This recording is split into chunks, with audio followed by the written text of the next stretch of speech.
नमस्कार दोस्तों, आपका स्वागत है हमारे चैनल पर। और आज हम बात करेंगे इस वीडियो के अंदर सूक्ष्म जीवों के बारे में। सूक्ष्म जीव क्या होते हैं? तो सूक्ष्म जीव अत्यंत छोटे जीव होते हैं। इन्हें हम बिना यंत्र की सहायता से देख नहीं सकते हैं, तो उन्हें सूक्ष्म जीव कहते हैं।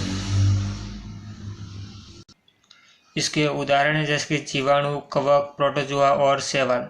इसके अलावा विषाणु भी एक अलग सूक्ष्म जीव होते हैं, परंतु ये भिन्न प्रकार के होते हैं। ये इन सूक्ष्म जीवों से थोड़े अलग प्रकार के होते हैं, ये अलग कैटेगरी के होते हैं। तो विषाणु भी एक प्रकार के सूक्ष्म जीव होते हैं।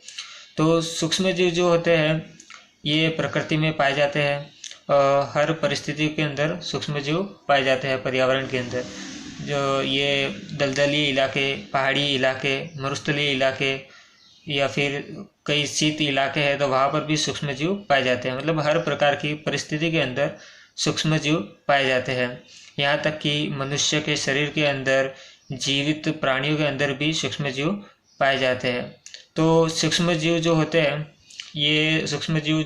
ये हमारे लिए कुछ लाभदायक भी हो सकते हैं, और कुछ सूक्ष्म जीव ऐसे भी होते हैं जो हमारे लिए हानिकारक होते हैं। सूक्ष्म जीव का अपन एक बढ़िया उदाहरण देखें तो आपने ब्रेड देखी होगी, जो मतलब कुछ समय तक अगर अपन उस ब्रेड को 2-3 दिन के लिए अगर ऐसे ही रख देते हैं तो उस ब्रेड पर काले धब्बे छा जाते हैं। तो ये काले धब्बे जो होते हैं ये सूक्ष्म जीवों के कारण हो जाते हैं। ठीक है, तो ये एक अच्छा उदाहरण है, आप उसको देख सकते हो। इसके अलावा अपन सूक्ष्म जीव के प्रमुख वर्गों की बात करें तो सूक्ष्म जीवों के 4 मुख्य वर्ग हैं। पहला जीवाणु, दूसरा कवक, तीसरा प्रोटोजोआ और चौथा है कुछ शैवाल। शैवाल भी सूक्ष्म जीवों का एक वर्ग है। इसके अलावा अपन एक अन्य वर्ग की बात करें तो वायरस भी इसके अंतर्गत आता है। वायरस भी एक प्रकार का सूक्ष्म जीव है, तो ये भी एक कैटेगरी में आता है, लेकिन ये इन चारों से थोड़ा अलग होता है। वर्गों के आधार पर अपन इसके कुछ उदाहरण पढ़ लेते हैं। जैसे कि जीवाणु के कुछ उदाहरण है। जीवाणु के उदाहरण लैक्टोबैसिलस और विब्रियो कैलोरी। मैंने यहाँ पर 2 उदाहरण लिखे जीवाणु के। लैक्टोबैसिलस जो जीवाणु होता है ये आपके दही के अंदर पाया जाता है, और विब्रियो कैलोरी जो होता है ये जीवाणु हैजा के जो रोगी होते हैं उनके अंदर पाया जाता है। तो मतलब हैजा जो रोग होता है वो इस जीवाणु के कारण ही होता है। इसके अलावा अपन देखें तो कवक के जो एग्जाम्पल है एस्परजिलस और राइजोप्स। एस्परजिलस और राइजोप्स है, ये कवक के उदाहरण है। प्रोटोजोआ का अपन उदाहरण देखें तो अमीबा और पैरामीशियम ये प्रोटोजोआ के उदाहरण है। और कुछ शैवाल के अपन उदाहरण देख लेते हैं, क्लेमाइडोमोनास और स्पाइरोगायरा। शैवाल का उदाहरण है क्लेमाइडोमोनास और स्पाइरोगायरा। दोस्तों, आपने अक्सर देखा होगा कि जमे हुए पानी के अंदर काई बन जाती है, तो इस काई के बनने का कारण शैवाल ही होते हैं। मतलब शैवाल के कारण ही ये काई बनती है। अब ये सूक्ष्म जीव जो होते हैं ये एक कोशिकीय भी हो सकते हैं और बहुकोशिकीय भी हो सकते हैं। जैसे कि अमीबा और पैरामीशियम जो होता है ये एक कोशिकीय जीव होते हैं। अब अपन देखेंगे सूक्ष्म जीवों का उपयोग। सूक्ष्म जीवों का उपयोग तो दोस्तों, सूक्ष्म जीव जो होते हैं ये लाभदायक भी हो सकते हैं और हानिकारक भी होते हैं।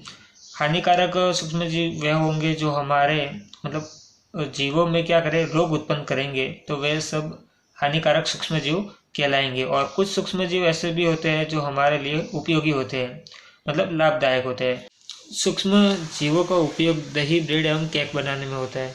अब हमने बोला है कि सूक्ष्म जीव जो होते हैं ये सभी जगह पाए जाते हैं, तो ये भोजन में भी पाए जाते हैं। जैसे कि दही में भी पाए जाते हैं, ब्रेड में पाए जाते हैं, केक बनाने में भी सूक्ष्म जीवों का उपयोग होता है। जैसे कि दही होता है तो दही में अनेक सूक्ष्म जीव पाए जाते हैं, जिसमें लैक्टोबैसिलस जो जीवाणु होता है ये प्रमुख होता है। तो ये क्या करता है, लैक्टोबैसिलस जो जीवाणु होता है ये दूध को दही में परिवर्तित करने का कार्य करता है, जिसके कारण जो दूध होता है वो दही में परिवर्तित हो जाता है। ब्रेड एवं पेस्ट्री, केक, इन सबको बनाने में भी सूक्ष्म जीवों का उपयोग किया जाता है। इनमें क्या होता है कि जो हम मैदे का जो आटा लेते हैं उसके अंदर यीस्ट मिला लिया जाता है। यीस्ट जो होते हैं एक प्रकार के सूक्ष्म जीव है। यीस्ट जो होते हैं ये कवक होते हैं, और ये क्या करेंगे, उसके अंदर श्वसन के दौरान कार्बन डाइऑक्साइड को उत्पादित करेंगे तो कार्बन डाइऑक्साइड को आटे में छोड़ेंगे, जिससे क्या होगा, गैस के बुलबुले बनेंगे और ये गैस के बुलबुले जो है ये खमीर वाले मैदे का आयतन क्या करेंगे, बढ़ा देंगे, मतलब उसको फूला देते हैं। तो इस प्रकार इनका उपयोग जो होता है उद्योगों में, बैंकिंग उद्योगों में केक एवं पेस्ट्री और ब्रेड बनाने में किया जाता है। जैसे कि कुछ सूक्ष्म जीवों का उपयोग विभिन्न कार्यों में किया जाता है। इनका उपयोग दही, ब्रेड एवं केक बनाने में किया जाता है। पर्यावरण को स्वच्छ रखने में भी इनका उपयोग किया जाता है और जीवाणु का उपयोग जो है औषधि बनाने व मिट्टी की उर्वरता में वृद्धि करने में भी किया जाता है। सूक्ष्म जीवों का वाणिज्यिक उपयोग, मतलब सूक्ष्म जीवों का जब उपयोग अपन धन प्राप्ति के लिए करते हैं तो उसे वाणिज्यिक उपयोग कहेंगे। इसमें किसी बड़े स्तर पर अल्कोहल, शराब एवं एसिटिक एसिड के उत्पादन में सूक्ष्म जीवों का उपयोग किया जाता है। जौ, चावल, गेहूं एवं फलों के रस में उपस्थित प्राकृतिक शर्करा में यीस्ट द्वारा अल्कोहल एवं शराब का उत्पादन किया जाता है। मतलब यहाँ पर जो जौ, चावल, गेहूँ और चना जो होता है और फलों के कुछ रस होता है, उसमें क्या उपस्थित होता है, शर्करा होता है। अब उस शर्करा को क्या करता है, ये यीस्ट जो होता है वो अल्कोहल में परिवर्तित कर देता है। अल्कोहल में परिवर्तित करके अपन क्या, उसकी शराब का उत्पादन किया जाता है। तो शर्करा के अल्कोहल में परिवर्तन की प्रक्रिया को किण्वन अथवा फर्मेंटेशन कहते हैं। तो ये इसका वाणिज्यिक उपयोग हो गया। किण्वन की खोज 1857 में लुई पाश्चर ने की थी। ये अपने को याद रखना है, इम्पोर्टेंट पॉइंट है ये कि किण्वन की खोज किसने की थी, प्रश्न पूछ सकता है। तो किण्वन की खोज जो है 1857 में लुई पाश्चर ने की थी। अब अपन देखेंगे सूक्ष्म जीवों का प्रतिजैविक के रूप में कैसे उपयोग करते हैं। प्रतिजैविक या एंटीबायोटिक क्या होते हैं, तो प्रतिजैविक या एंटीबायोटिक जो होते हैं सूक्ष्म जीवों द्वारा उत्पन्न औषधि जो बीमारी पैदा करने वाले सूक्ष्म जीवों को नष्ट कर देती है अथवा उनकी वृद्धि को रोक देती है, प्रतिजैविक कहलाती है। जैसे कि स्ट्रेप्टोमाइसिन, टेट्रासाइक्लिन और एरिथ्रोमाइसिन सामान्य रूप से उपयोग किए जाने वाली प्रतिजैविक है। दोस्तों, हम जब बीमार हो जाते हैं, मतलब हमारे शरीर में जब हानिकारक जीवाणु या सूक्ष्म जीव हमारे शरीर में प्रवेश कर जाते हैं तो हम क्या हो जाते हैं, बीमार हो जाते हैं। तो इन हानिकारक जीवाणुओं को मारने के लिए या उनकी वृद्धि को शरीर में रोकने के लिए क्या किया जाता है, प्रतिजैविक दी जाती है। ठीक है, तो प्रतिजैविक का उपयोग क्या किया जाता है भाई, किस लिए किया जाता है, तो हानिकारक जीवाणु की वृद्धि को रोकने या उनको नष्ट करने के लिए प्रतिजैविक दी जाती है। और प्रतिजैविक बनती किससे है, तो ये सूक्ष्म जीवों द्वारा ही बनती है। इन प्रतिजैविक इनको कवक एवं जीवाणु से उत्पादित किया जाता है। प्रतिजैविक का उपयोग कुछ पौधों के रोग नियंत्रण के लिए भी किया जाता है। मतलब प्रतिजैविक का उपयोग पौधों के लिए भी किया जाता है। अब प्रतिजैविक लेते समय हमें कुछ सावधानी रखनी चाहिए, जैसे कि प्रतिजैविक को डॉक्टर की सलाह पर ही लेनी चाहिए। प्रतिजैविक दवा का कोर्स पूरा करना चाहिए। अगर आप ले रहे हो तो आपको प्रतिजैविक दवा का कोर्स क्या करना चाहिए, पूरा करना चाहिए। प्रतिजैविक जो है, एंटीबायोटिक जो है, इसको आवश्यकता नहीं होने पर नहीं लेनी चाहिए, अन्यथा अगली बार आवश्यकता होने पर यह इतनी प्रभावी नहीं होगी।